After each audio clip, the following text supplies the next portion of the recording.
We're going to make these texturizing shears slide again. Let's see if these shears can be fixed.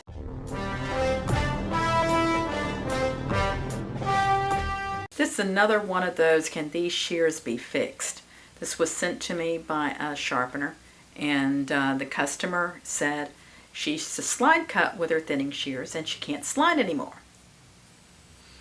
Well, some thinning shears are designed for slide cutting. So let's talk about it. This is a Sensei shear that says Slide Japan. We have some shears with Bonika that are ocean shears. There's others that are thinning, texturizing shears, blending shears that are designed for slide cutting. And for sharpeners that don't know what slide cutting is, it's where they take it and they can just kind of go in and just go through the hair without really doing a lot of opening and closing.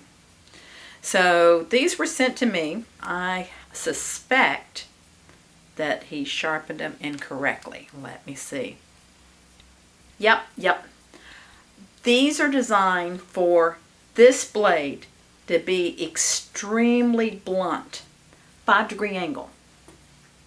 This blade is the one you sharpen. That's not on all thinning shears, not all texturizers. Don't go out and start doing them all wrong. It's just on some of them, they're designed for the teeth to be sharpened. And this side, really you could just polish it. So I'm going to see if I can fix these shears and make them slide cut again. So first, I'm going to need to get my equipment out. Now when I go into the salons, and we just came back from a school today, I take my sharpening equipment with me. This is the setup I use. Some other people use different things. This works for me. If you're really tall, sometimes it's hard to maneuver it. But let's get everything out. Some of my supplies I have duplicates of, so I don't have to pack it and unpack it. But most of the things I'll bring back and forth with me. So in my top section here, I have a mat, but I don't need that out here. I use that in the salons. This is the setup that I used today when I was at the school. I was on a manicure table. If you're at another salon, you might work on a station or the back room or different places. So I have most of my supplies that I use for sharpening in this little box. For me, this works. I'm not a real organized person, but at least if I have one container, it all goes in, that works. So this goes back and forth with me. So I'm going to lay that here. I don't need to get out my stone out of here because I have a stone I'll leave here. I also have my water bottle and alcohol, and I have those duplicated. In addition, I have another cord too. So I'm not having to bring my cord back and forth. Close this up. These open up. By the way, this is a Craftsman. I think I bought it at Lowe's or Home Depot. It's worked really well for me. But I've used others over the years. This is where I keep all my parts. Bumpers, washers, finger rest, those type of things. I have a pretty good collection here. You might have seen this on the video. Here's the link up here about scissor parts, shear parts. Do have my plates. Leave them up there. That's for doing the curved shears, but I don't need that today. And here's my machine. And you see it's small, about the weight and size of a bowling ball. So let's check out how the shears cut now. I have to apologize for my little friend. She's having a really bad hair day. Our puppy that comes to work every day is quite enamored with this girl, and he drags her around by her hair and he chews on her neck. The fact that the little dog is named Cujo kind of worries me. These shears, the way they're supposed to work, you should be able to slide with them, and you see it really rips. You might be able to hear the ripping sound. What I'm going to do is I'm going to re-sharpen these. I'm going to sharpen this edge, and if it's like our shears, it's actually a 57-degree angle. I'll probably do this at a 55-degree angle, And then this is about a 5-degree angle, very polished, very smooth. So that the idea is that the hair should roll over this blade, and this blade does a very sharp cutting. And in theory, it should give you should be able to slide with it, but it should give you almost invisible layers.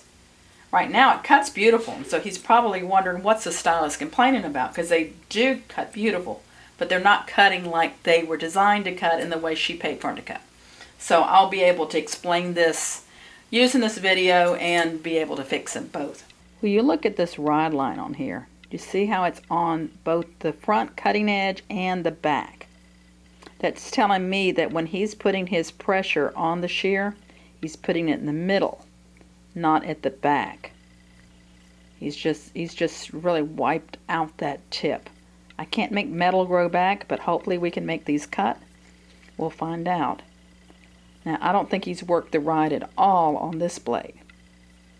So if you're doing thinning shears, even if they're not this type, but they're a convex edge, maybe the ones where this blade does the cutting and this one just holds the hair, you still, if you're going to take them apart, you still want to go ahead and work the rod line on both sides. This one is not.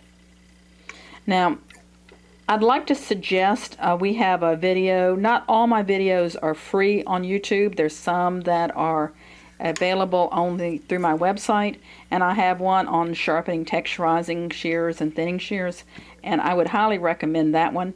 I also have some free videos online, and you can see the link up here at the top. That's a lecture that I gave at the International Beauty Sharpeners Association a few months ago, and I talk about how to sharpen thinning shears, and I would highly recommend any of you that are sharpeners that have problems with thinning and texturizing shears to look at that one. But here we go, and we'll see if we can make this cut. I'm going to take these shears apart. If you don't have one of these are really handy. These are called Harry's Wand. We named them that because my brother-in-law came in first place at the Sharpener's Jam with this idea of just putting a little slot in a dowel stick. We sell these, but you can make them yourselves.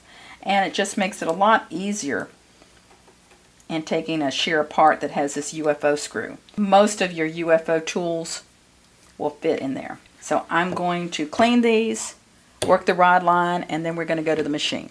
Just to show you that this rod line issue was a technique, not a shear problem, I'm going to color it in with a red Sharpie, and I'm also going to color down the back. Now, if it's a problem with the shear, you're going to see red Sharpie come off the back. If it's a problem with technique, the red Sharpie is only going to come off the inside rod line. That has to do with the geometry of the shears, and that's a whole nother presentation and video.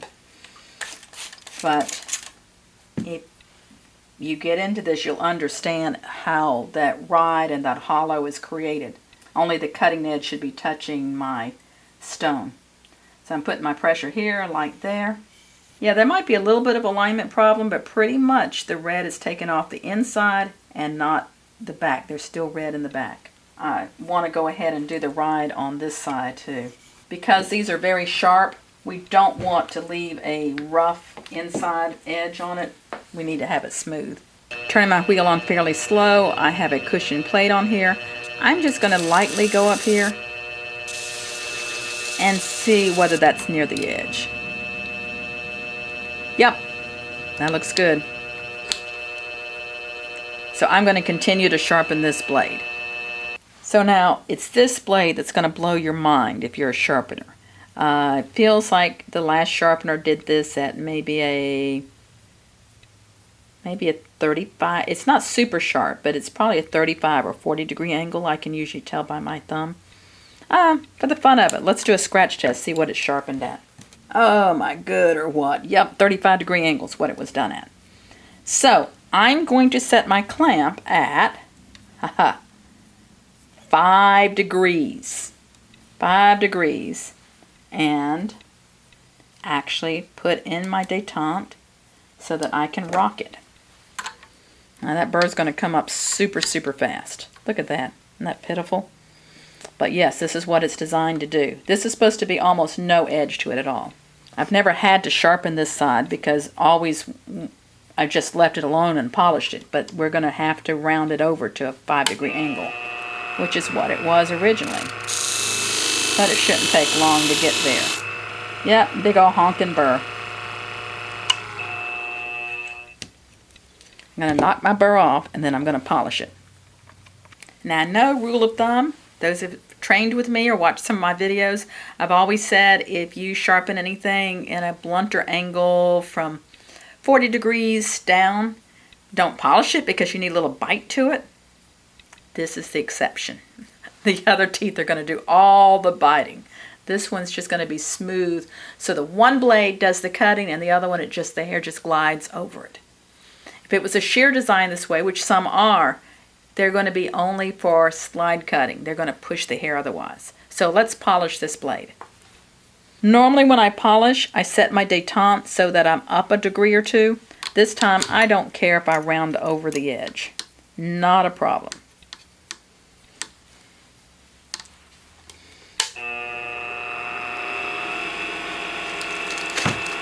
Add a little polish. And I actually want this to be pretty smooth. No edge at all. Smooth as it can be. That's the trick. The teeth side here looks like they were sharpened before, maybe at a 45-degree angle, a little micro bevel.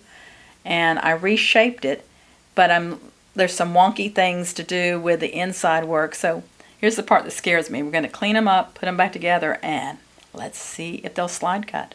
I'm going to do my first close. I have this is perm paper. They use it for wrapping perms. I'm going to do my first close on here and see what's going on.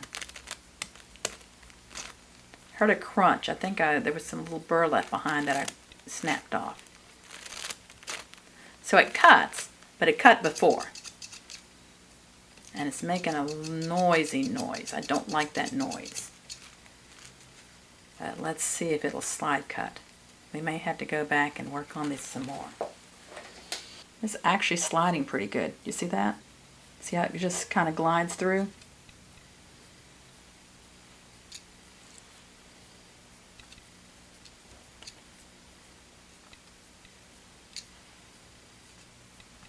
It's a little crunchy sound I don't like.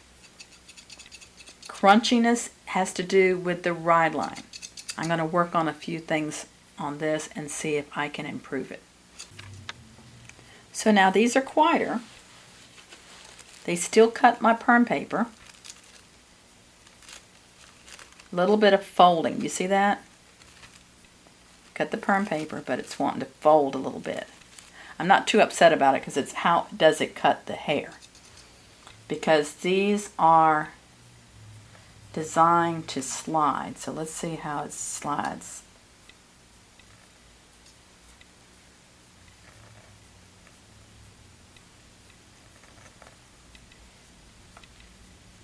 And this hair is pretty tangly, but you see how it's gliding right through it?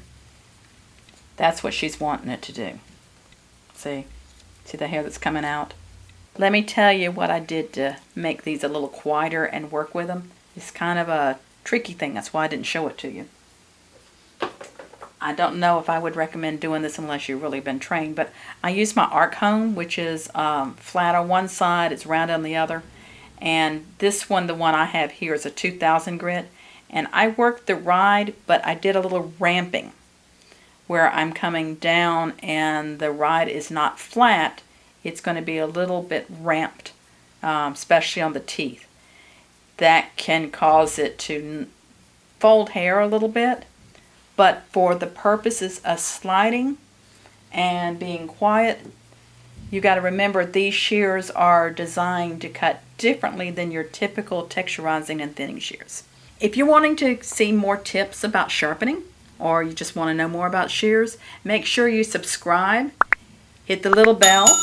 Some comments in there about things you would like to know more about, or if you have some tips on sharpening these shears. Also, I'll have a lot of links down below. Make sure you look at them for the equipment that I'm using, for the sharpener's jam that I mentioned, for Harry's wand, and the little products, the arc hones that you saw me use here.